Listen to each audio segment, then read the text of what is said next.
여러분 안녕하십니까? 여수 MBC 뉴스투데이입니다. 고흥에서 거제까지 남해안 8개 시군을 아우르는 통합관광상표와 관광구호가 만들어집니다.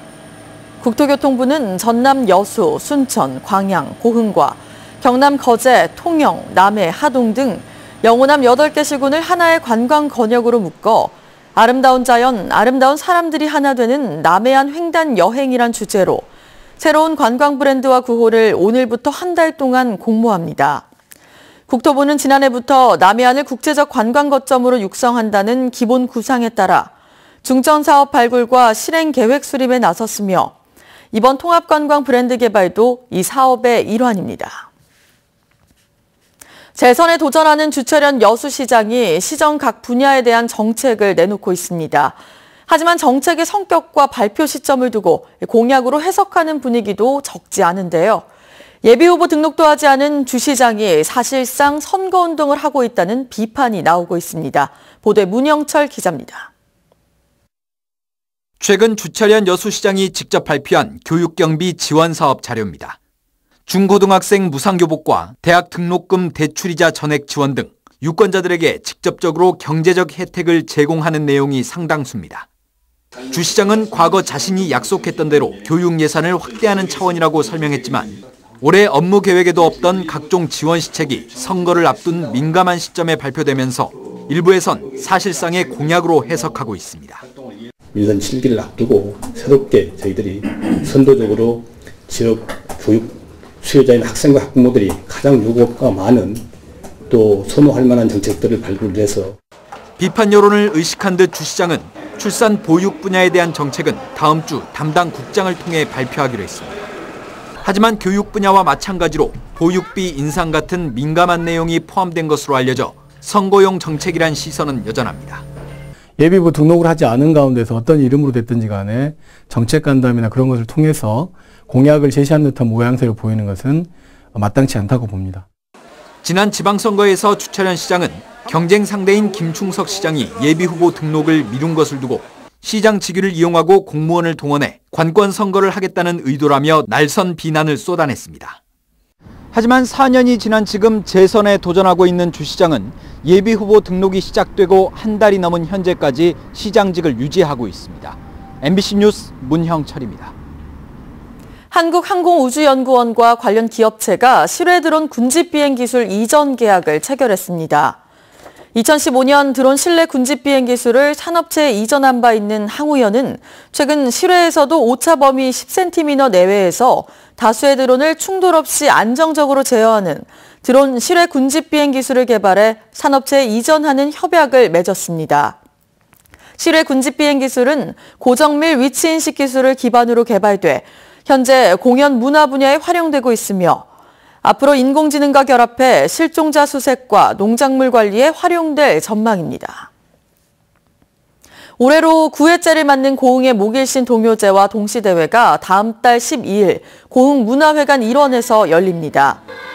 명실상부한 전국 규모의 동요대회로 자리 잡은 목일신 동요제는 지난해에 설립된 사단법인 목일신 기념사업회가 행사를 주관하고 오는 25일까지 동요와 동시 부문으로 나눠 선착순 참가 신청을 받습니다. 목일신 동요제는 자전거와 누가 잠자나 등을 작곡한 고흥 출신 목일신 선생의 동요사랑 정신을 기리고 동요 음악 문화의 저변 확대를 위해 지난 2010년부터 매년 개최되고 있습니다.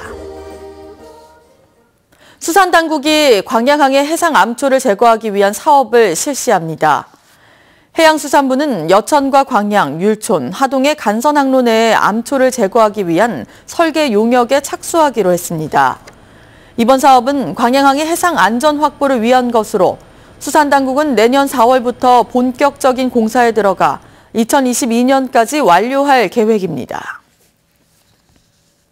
전남 드래곤즈가 어제 제주 유나이티드와의 경기에서 아쉬운 성적을 냈습니다. 전남과 제주의 이번 시즌 현재 성적은 5경기 1승 2무 2패로 똑같지만 조별 순위는 전남이 7위로 제주보다 한 단계 앞서 있습니다. 한편 전남 드래곤즈는 지난 7일 인천과의 원정 경기에서도 무승부의 성적을 내 개막전 승리 이후 4경기 연속 무승을 기록하고 있습니다. 프랑스 낭트생 나제르 미술대학교의 한국 분교가 본격적인 운영에 들어갑니다. 순천만 국가정원 내 프랑스 정원에서 열린 어제 개교식에는 낭트생 나제르 미대 총장과 주한 프랑스 대사 등 200여 명이 참석했으며 앞으로 현지 교수진 등 10여 명이 창작 활동과 인터내셔널 프로그램 등을 진행합니다. 순천시와 프랑스 낭트시는 지난 2006년 이후 정원 조성과 행사 참석 등 꾸준한 교류를 이어오고 있습니다. 목포대가 직선으로 뽑은 총장 임용 1순위 후보자가 교육부 인사검증을 통과하지 못하면서 후폭풍이 만만치 않아 보입니다. 문재인 정부 출범 이후 국립대 총장으로 임명되지 못한 첫 사례라는 불명예도 함께 안게 됐습니다. 김진선 기자가 보도합니다. 목포대가 직접 선거로 새로운 총장 후보자를 선출한 것은 지난해 12월입니다. 교육부는 3개월여 동안 고민 끝에 국립대 총장으로서 부적정하다며 지난 6일 임용을 승인하지 않았습니다. 총장 1순위 후보자가 지난 2010년 연구비를 빼돌린 혐의로 기소돼 벌금 200만 원을 선고받은 게 결정적 원인. 지난해 11월 청와대가 발표한 고위공직 후보자 인사 검증 기준인 2007년 2월 이후 연구비 부정사용자 인사 배제 원칙에 해당됐기 때문입니다. 하지만 목포대 총장 추천위는 연구 비리 관련 자격 제한 기준을 2012년 이후로 청와대 기준보다 완화해 선거를 치렀습니다. 이 문제는 총장 선거 전에는 수면 아래로 가라앉아 있다가 결격 사유에 해당되는 인물이 당선되면서 커다란 논란을 불러일으켰습니다. 목포대 총장 추천위는 선거 결과를 뒤집을 만한 근거가 없어 원안대로 한 것이라고 밝혔습니다. 그러나 대통령이 임명하는 장관급 예우를 받는 국립대 총장임을 감안하면 결격 사유를 강화했어야 한다는 비판도 있습니다. 1순위 후보가 임명되지 않음에 따라 목포대는 재선거를 치를 방침입니다. 당혹스럽지만은 하루바삐 학교가 정상화되기 위해서는 정상 절차대로 재선거를 빨리 실시하여서 목포대 총장 재선거는 지방선거 이후에나 가능해 빠르면 10월쯤 새 총장이 취임할 전망입니다. 하지만 현재 구성된 총장 임용 후보자 추천위의 지속 여부 등을 둘러싸고 갈등이 벌어질 경우 총장 공백 사태는 더 길어질 수도 있습니다. MBC 뉴스 김진선입니다. 전북 남원의 공공의료대학 신설이 논의되면서 지역대학의 의대 유치에 비상이 걸렸습니다. 정부와 더불어민주당은 어제 국회에서 협의회를 열고 폐교되는 서남대의대 정원 40여 명을 활용해 전북 남원의 국립공공의료대학을 설립하고 국립중앙의료원과 공공병원 등에서 순환교육을 실시할 계획입니다. 이에 대해 순천대 관계자는 지금까지 지자체와 시의회 등과 함께 의대 유치 활동을 적극적으로 펼쳐왔다며 당정의 결정에 당혹스럽다는 입장을 내비쳤습니다. 민주평화당이 선거대책본부 출범을 준비하는 등 본격적인 선거 준비에 나섭니다. 민주평화당은 어제 최고위원, 국회의원 연석회의를 열고 오는 18일 선거대책본부 출범식을 개최하는 등 지방선거를 대비해 조기에 선대위 체제로 전환할 계획입니다. 민평당은 또 호남권 광역단체장 후보를 공천하기 위해 지속적인 노력을 하고 있다며 조만간 가시적인 결과가 나올 것으로 기대했습니다. 여당 내 순천시장 예비후보들의 공약 발표가 이어지고 있습니다. 더불어민주당 허석 예비후보는 보도자료를 통해 중증 장애인을 위한 임대주택 우선 공급은 물론 복지와 요양시설 직원들의 처우 개선에도 나서겠다고 밝혔습니다.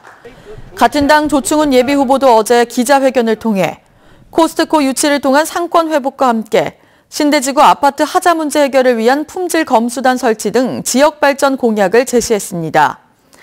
한편 윤병철 예비후보는 논란이 되고 있는 불법 여론조사 혐의와 관련해 적극적으로 수사에 협조하겠다고 밝혔습니다. 이상으로 여수 MBC 뉴스투데이를 마칩니다. 고맙습니다.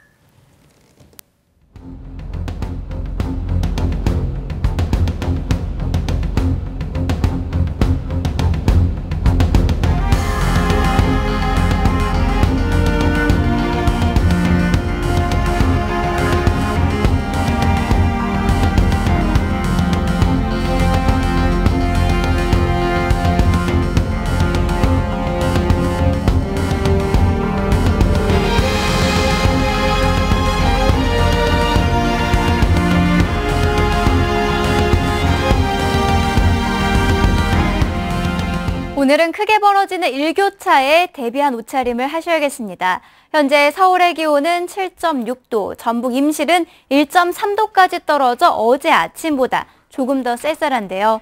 한낮에는 봄 햇살이 퍼지면서 서울의 기온이 18도, 경북 의성은 21도 등으로 대부분 20도 안팎까지 올라 따뜻하겠습니다. 아침과 낮의 기온차가 20도 안팎까지 크게 벌어질 것으로 보입니다. 우려했던 황사는 대부분 북한 쪽을 지나고 있습니다. 하지만 이 중 일부가 떨어지면서 오늘 오전까지 서울 등 중서부 지방을 중심으로 미세먼지 농도가 조금 짙어질 수 있겠습니다. 현재 전국 하늘 대체로 맑은 가운데 남부 일부 지방에서는 높은 구름이 끼어 있고요. 선박 전복 사고가 난 신안 앞바다에서는 오늘 물결이 낮게 일 것으로 보입니다. 오늘 전국 하늘 대체로 맑겠습니다. 다만 동쪽 지방 곳곳으로는 건조주의보가 내려져 있어서 불조심하셔야겠습니다.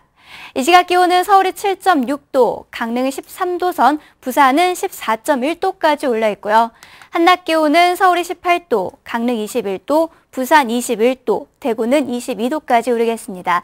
다가오는 주말 사이에는 전국적으로 봄비가 내리겠습니다. 날씨였습니다.